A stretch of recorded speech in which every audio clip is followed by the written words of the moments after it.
দুর্নীতিবাজদের হাতে এখন রেকর্ড পরিমাণ কালো টাকা। বাংলাদেশ ব্যাংকের প্রতিবেদন বিশ্লেষণে মিলছে এমন তথ্য। এসব টাকা উদ্ধার ও দুর্নীতিবাজদের গ্রেফতারে শিগগিরই শুরু হচ্ছে যৌথ বাহিনীর অভিযান।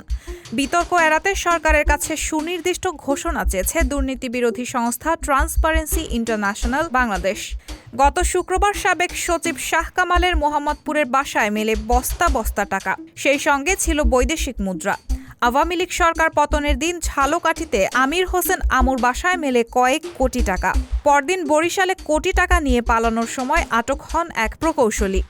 গত এক দশকের অপশাসনে ব্যাংক লুট, কর ফাঁকি, ঘুষ, কমিশন, চাঁদার মাধ্যমে ফুলে ফেপে উঠেছেন হাজারো মানুষ। তালিকায় আছেন রাজনীতিবিদ, ব্যবসায়ী, আমলা, পুলিশ, বিচারক, প্রকৌশলী সহ নানা শ্রেণী পেশার মানুষ।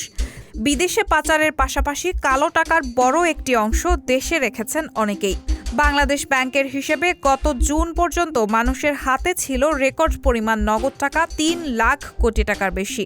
মে মাসে যার পরিমাণ ছিল 2,71,000 কোটি টাকা। অর্থনীতিবিদরা বলছেন, দুর্নীতিবাজদের একটি অংশ আতঙ্কে ব্যাংক থেকে টাকা তুলেছেন।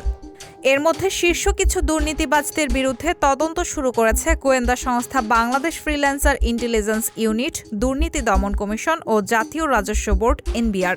এবার আরও বড় পরিসরে অভিযান চালানোর ঘোষণা আসতে পারে। সেনাবাহিনী ছাড়াও আরও 4 সংস্থার সমন্বয়ে হবে বেশ কিছু টিম। সারা দেশে চলবে অভিযান। তবে ১/১১ যৌথ বাহিনীর অভিযান থেকে শিক্ষা নেওয়ার পরামর্শ দিয়েছেন বিশ্লেষকরা, কারণ তখন বাহিনীর সদস্যদের বিরুদ্ধেই দুর্নীতির অভিযোগ ওঠে।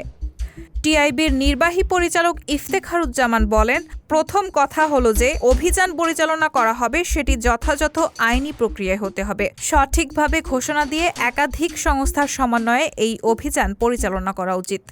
রায়হানা মুন, সবার কথা।